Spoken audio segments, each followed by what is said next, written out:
Salut les braves, bienvenue dans cette première série de vidéos où je me plante à votre place, un concept d'une originalité folle, où je commets toutes les erreurs, où je galère et où j'en tire la méthodologie complète de A à Z pour que vous soyez parfaitement autonome. C'est parti.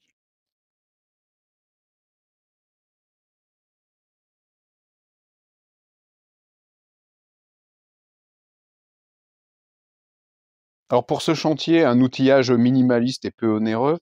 Première chose que j'ai pris, un niveau laser, horizontal, vertical et qui fait l'aplomb automatiquement. L'avantage, c'est que si vous avez des murs pas droits comme moi ou des sols pas droits comme moi, il va faire le taf à votre place. Ça va vous permettre de mesurer, en fait, de tracer vos premières lignes, par rapport à vos murs et la verticalité, puis ensuite de vérifier l'alignement, de vos suspentes et de vos rails. Heu, Honnêtement, on peut s'en passer, on peut faire ça au niveau à bulle. C'est un peu plus compliqué. Donc ensuite, bon, un crayon à tracer, une équerre pour l'angle droit des suspentes par rapport au chevron, la visseuse pour visser les suspentes,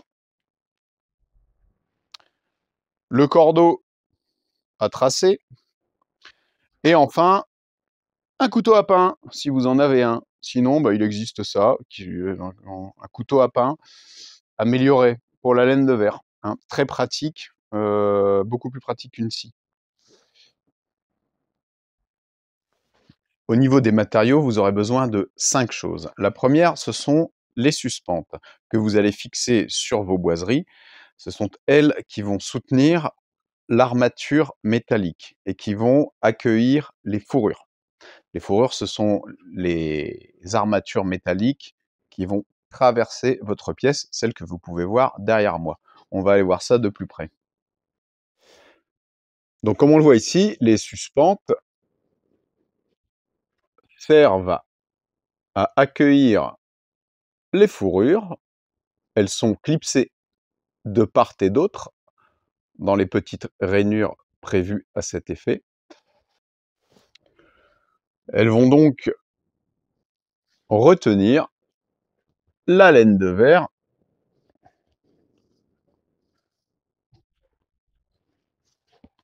par l'intermédiaire des fourrures. Voilà. Leur taille va dépendre de l'épaisseur de la laine de verre que vous comptez mettre. J'ai donc pris des suspendes de 310, donc 31 cm, ce qui me laisse 5 cm à peu près, hein, de marge pour venir fixer, pour venir visser dans la boiserie. Hein, on va retirer ça à peu près dans la boiserie et il me restera 26 cm, hein, jusqu'aux rainures. Pour les quantités, pas d'inquiétude, c'est votre fournisseur qui va vous les déterminer en fonction de la superficie à couvrir et à isoler. Le seul véritable choix que vous aurez à faire sera sur l'épaisseur de l'isolation que vous souhaitez avoir. Heu, Ça, c'est à vous de déterminer. Moi, à titre purement d'information, j'ai choisi d'isoler les murs en 160 plus 5 centimètres de laine de roche, ce qui est beaucoup en fait, ce qui est pas mal. Pareil, pour les rampants, j'ai choisi d'isoler en 260, ce qui est aussi beaucoup. Et pour le plafond, en 300, puisque le plafond, il y a beaucoup d'espace, puisque je laisse encore 1 mètre jusque le sommet du toit, pour pouvoir passer mes gaines techniques, ma VMC, etc. Puis ensuite, on va passer aux armatures métalliques. Alors, comme vous le voyez, 3 types d'armatures métalliques. La première, la fourrure, plus plate, avec des petits rebords pour venir clipser sur les suspentes. La deuxième, les montants, on la reconnaît avec ses trous, qui va servir à la verticalité, donc à faire les murs. Le troisième, les rails, qui vont donc vous servir à faire le raccord entre le sol et le plafond.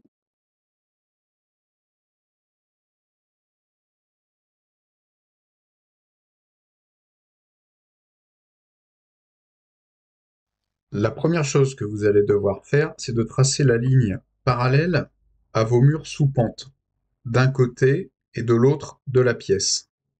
Ces deux lignes représenteront le futur emplacement de vos rails au sol. Leur écartement se prend du mur jusqu'au bord extérieur du rail, donc jusqu'au début du rail. La valeur dépend bien sûr de l'épaisseur de la laine de verre que vous avez choisie.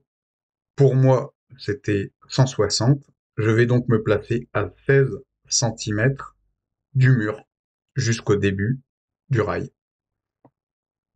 Ne tenez pas compte ici ni du niveau laser, ni des suspentes qui sont désapposées. Tout simplement, j'ai perdu les rushs que j'avais fait au début et j'ai dû les refaire de manière non chronologique. Vous allez ensuite passer à la partie la plus technique du chantier, c'est-à-dire à la pose de la première suspente. Vous allez effectuer une triangulation entre trois mesures. La première, c'est l'angle droit entre votre suspente et votre chevron. La deuxième, c'est la longueur de suspente que vous allez laisser dépasser du chevron et qui correspond à l'épaisseur de la laine de verre que vous aurez choisie pour vos pentes. Dans mon cas, 26 centimètres. Enfin, la troisième correspond au prolongement vertical de la ligne que vous avez tracée au sol, soit 16 centimètres. Elle est ici représentée par la ligne rouge du niveau laser qui m'assure d'avoir une ligne réellement verticale et un mur réellement vertical. Nous allons maintenant passer à la deuxième suspente, celle qui se situe avant la panne intermédiaire. Alors comme pour la partie précédente, ignorez les suspentes déjà posées entre les deux, c'est un problème de rush. Cette deuxième suspente se situe à 10 centimètres de la panne intermédiaire, pour des raisons de facilité de pose de la laine de verre. Les suspentes suivantes vont se poser à 50 centimètres les unes des autres, autant que possible. Je dis autant que possible parce que vous ne le pourrez pas toujours. La règle des 10 centimètres avant la panne intermédiaire fera que vous ne tomberez pas juste. Vous serez obligé de ajouter ou de retrancher une suspente. Dans tous les cas, la seule règle qui prévaut sur toutes les autres, c'est que jamais l'écart entre deux suspentes doit être supérieur à 60 centimètres.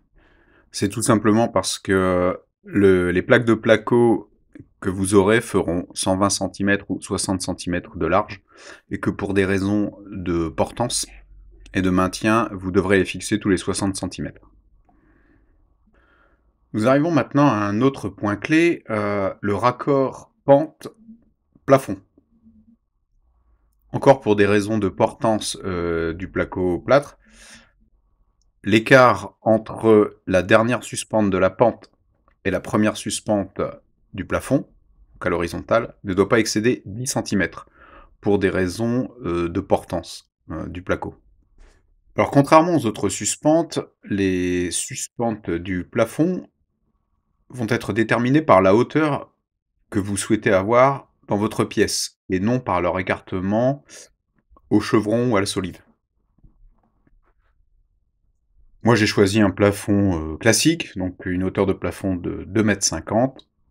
Avec mon niveau laser, je vais donc mettre une horizontale à 2,50 m et tracer la ligne délimitation de la hauteur des suspentes.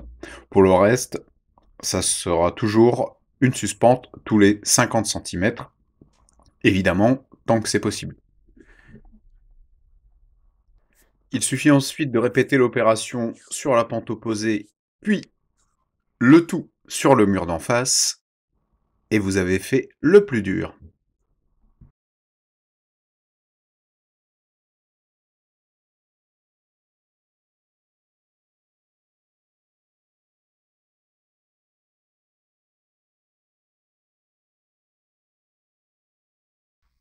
Oui, bon, ben, j'ai merdé. Voilà, ça devait être la partie la plus facile. Tirer une ficelle, j'ai réussi à m'embrouiller. Voilà, excès de fatigue ou d'alcool. On ne saura pas. Alors, petite erreur à ne pas commettre et qui m'a valu de devoir retirer 3 rangées de suspentes complètes, le placement de la ficelle. Je vais vous montrer.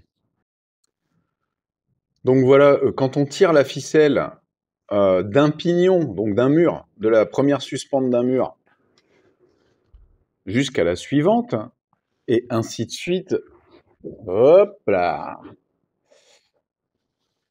Il faut bien s'assurer que, en fait, la ficelle soit alignée avec le même côté de la suspente. En fait, moi, j'avais croisé.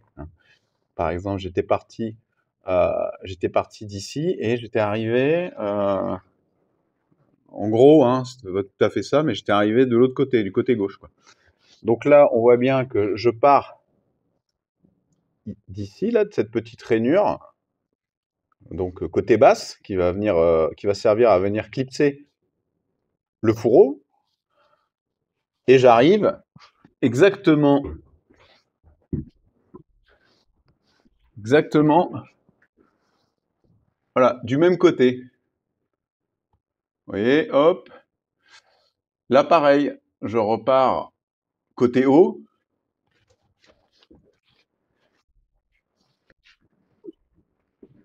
et j'arrive côté haut, ainsi de suite.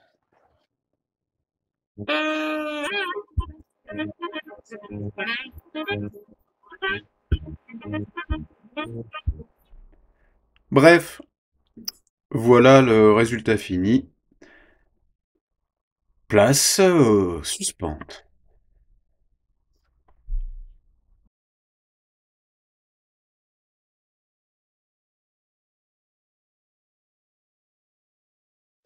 Voilà, donc de la même façon qu'on a triangulé pour les suspentes de début et de fin, donc les suspentes adossées au chevron contre les murs, de la même façon qu'on a triangulé la distance par rapport au mur, la perpendiculaire et la longueur de suspente, donc l'épaisseur de l'isolant, on va ici trianguler pour placer les suspentes suivantes le long de la ficelle, qui va en fin de compte nous servir d'équivalent de ligne rouge du niveau laser. On va trianguler tout simplement avec la suspente et une équerre, comme ceci. On se place à la perpendiculaire, on vient adosser la suspente et puis on la fait coulisser, coulisser jusqu'à ce que la petite rainure de droite, pas se tromper comme j'ai fait et retirer toutes mes rangées de suspente après. Donc celle de droite, donc à l'endroit où passe la ficelle, ce qui en fait représentera cette fameuse triangulation et nous donnera un alignement. Voilà. Ici. Alors ensuite, il faudra un troisième bras pour venir visser en même temps, hein, et un quatrième pour aller chercher la perceuse. Alors, deux choses à savoir ici. La première est une règle absolue. La distance entre deux suspentes sur une même ligne ne doit pas excéder 120 cm pour des raisons de portance. La deuxième concerne l'entourage des Velux. Vos suspentes devront être placées sur les bords extérieurs des chevrons entourant le Velux. Ensuite, la ficelle passera devant le Velux, les fourrures seront mises devant le Velux et vous découperez le tout ultérieurement.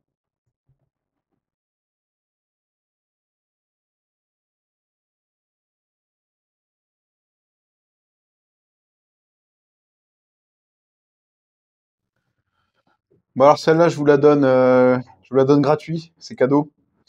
Voilà, donc le mec commence à placer sa laine de verre et il a parti à la ficelle. Ouais. Donc le genre de choses à pas faire. Pour le placement de la laine de verre entre chevrons, rien de compliqué. Le plus dur sera de prendre les mesures, si comme moi vous n'avez pas un espace régulier entre les chevrons, et de découper. La règle de découpe donc est de l'écartement des chevrons plus 1 cm pour que la laine de verre puisse bien appuyer sur les côtés et qu'elle ne tombe pas. Ensuite, il est recommandé de laisser un léger vide d'air, que vous ayez une membrane respirante ou pas, sous l'ardoise ou la tuile de 2 centimètres. Donc moi, l'épaisseur du chevron était de 70 et l'épaisseur de la laine de verre de 60. J'ai donc laissé 1 centimètre.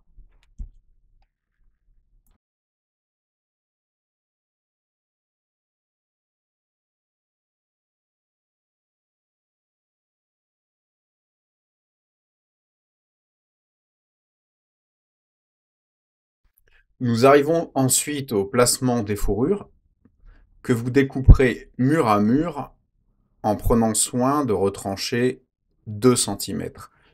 1 centimètre de chaque côté afin que les fourrures ne touchent pas le mur pour éviter les ponts thermiques. C'est ensuite l'étape de vérification de l'alignement des fourrures, parce que si elles ne sont pas alignées, votre plaque de placo ne sera pas droite. L'alignement ici se vérifie à l'aide d'un rail et il ne doit pas y avoir d'écart entre le rail et une des fourrures de plus d'1 centimètre. Ce qui, bien évidemment, n'était pas mon cas puisque j'avais un écart sur l'une des fourrures d'1 centimètre et demi, ce qui m'a valu de déclipser la fourrure, de démonter toutes les suspentes et de les rallonger d'1 centimètre et demi.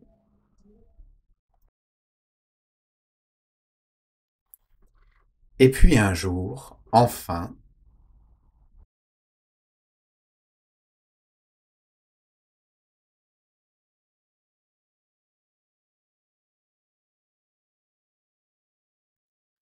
Pour le placement de la laine de verre, vous m'excuserez, je n'ai pas de rush, c'était trop galère. On va tâcher de vous expliquer quand même. Donc les bandes de laine de verre découpées se placent dans le sens des fourrures et s'intercalent entre les deux fourrures. Vous allez compter à peu près, hein, ce n'est pas une science exacte, vous allez compter à peu près la largeur d'écartement entre les deux fourrures et vous allez rajouter 10 centimètres. Donc si j'ai 50 entre deux fourrures, je vais couper ma bande de laine de verre à une largeur de 60 centimètres. C'est tout simplement pour qu'il y ait assez de portance de part et d'autre et pour que ça vienne recouvrir également les fourrures. Pour ce qui est de l'entourage du Velux, comptez, arrêtez-vous aux suspentes de part et d'autre, gauche-droite, et en dessus, au-dessus et en dessous, à peu près 10 centimètres. Donc en fait, ça va vous donner 10 centimètres tout autour du Velux. C'est pas très important. De toute façon, vous allez redécouper forcément et rebourrer les espaces manquants avec de la laine de verre quand vous passerez vos plaques de placo. Pour ce qui est du plafond, donc ici, je n'ai pas pu dérouler ma laine de verre, mes bandes de laine de verre dans le sens des fourrures, puisque j'avais les solives qui traversaient. Donc, j'ai tout simplement déroulé dans le sens des solives. Donc pareil ici, prenez la largeur entre solives et ajoutez-y à peu près 5 centimètres pour que la laine de verre vienne se décompresser sous le bois et se toucher bord à bord. Et voilà, avec un dernier espace que je laisserai libre pour passer la VMC, c'est la fin de l'isolation des combles sous rampant. Dans les prochaines vidéos, nous passerons au raillage et à l'isolation des murs du pignon.